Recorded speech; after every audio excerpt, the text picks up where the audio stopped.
இதனால சரீரம் பாதிக்கப்பட்டுட்டு இருதயத்துல காயத்தை உண்டாக்கினதுனால இருதயம் காயப்பட்டு விட்டது. உங்களுடைய ஆவியில ஒரு கலக்கம், பயம் வந்து விட்டது, ஒரு பாதிப்பு. இன்னைக்கு உங்களுக்கு சுகம் தேவை. உங்களுடைய சரீரத்துல சுகம் வேணும். உங்களுடைய ஆத்மாவில காயங்கள் நீங்கி ஒரு சுகம் வேணும். உங்களுடைய ஆவியில காணப்படுகிற குழப்பம், பய, வேதனை நீங்கி ஒரு சுகம் வேணும். இந்த சுகத்தை தான் ஆண்டவர் இன்னைக்கு தரப்போகிறார். அதுக்கு என்ன வாக்கு கொடுத்திருக்கார் தெரியுமா? யாத்திராம 15:26 ஆண்டு சொல்லுகிறார், நானே உன் பரிகாரியாகிய கர்த்தர். அதாவது நானே உன்னை குணமாக்குகிற கர்த்தர் அப்படின்னு ஆண்டு சொல்றார். I am the lord that healeth thee. நான் உன்னை சுகமாக்குகிற தேவன். உங்களுக்கு சுகம் தேவை. சரீரத்தில் ஏதோ ஒரு வியாதி, ஏதோ ஒரு பாதிப்பு, டாக்டர் சொன்ன வார்த்தை மனசை பாதிச்சிட்டு இனி அவ்வளவுதானா அப்படின்னு இயங்குறீங்க. இயேசு உங்களுடைய வியாதியை நீக்கி சுகம் தருகிறவர். அதுக்காகத்தான் சிலுவையில காயப்பட்டார்ல, அவருடைய தழும்புகளால் சுகமாகிறோம் அப்படின்னு வசனம் சொல்லுது. அப்போ அவருடைய கரத்தை நீட்டி தொடும்போது அந்த கரத்தில் அவர் ஏற்றுக்கொண்ட தழும்புகள் நம்மை தொடும். அந்த தழும்புகள் நமக்கு சுகத்தை கொண்டு வரக்கூடிய வல்லமை உள்ளது.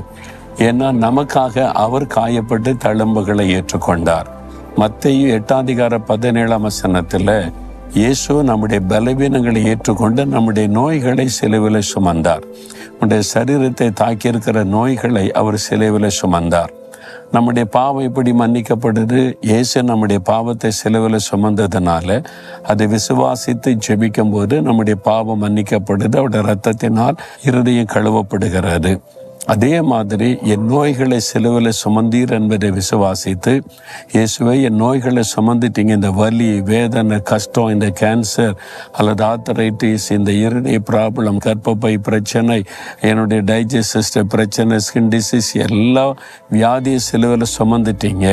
நீங்கள் தழும்புகளை ஏற்றுக்கொண்டதை என்னை குணமாக்கத்தான். அதனால் நானே உன்னை குணமாக்குற கர்த்தர் சொன்னீங்கல்ல, இப்போ என்னை குணமாக்குங்க அப்படின்னு விசுவாசித்து ஜெபிச்சிங்கன்னா இப்போ இதே நேரம் நீங்கள் சுகத்தை பெற்றுக்கொள்ள போகிறீங்க. சரீரத்தில் பூரண சுகம், உள்ளத்துக்குள்ளே காணப்படுகிற காயங்கள் நீங்கி ஒரு அற்புதமான சுகம், ஆறுதல். உங்களுடைய ஆவியில் காணப்படுகிற கலக்கங்கள், பயங்கள் மாறி ஒரு பெரிய தைரியம். இப்போ உங்களுடைய சுகத்துக்காக ஜெபிக்க போகிறேன். என்ன வியாதி சொல்லுங்க? தலையில் வலிக்குதா? கண்ணு பிரச்சனையா? ஹார்ட்ல ப்ராப்ளமா? லங்ஸில் ப்ராப்ளமா? உங்களுக்கு என்ன பிரச்சனை? அந்த இடத்துல கை வைங்க. ஒரே ஒரு நிமிஷம் விசுவாசத்தோட ஜெபிக்க. இன்றைக்கு அற்புதம் நடக்க போகிறது. அவருடைய சுகமளிக்கிற வல்லமை உங்கள் மத்தியில் பிரசன்னமாகி விட்டது. நான் இதை ஆவியிலே உணர்கிறேன். ஆண்டோடைய தழும்புள்ள கரம் தொட போகிறது.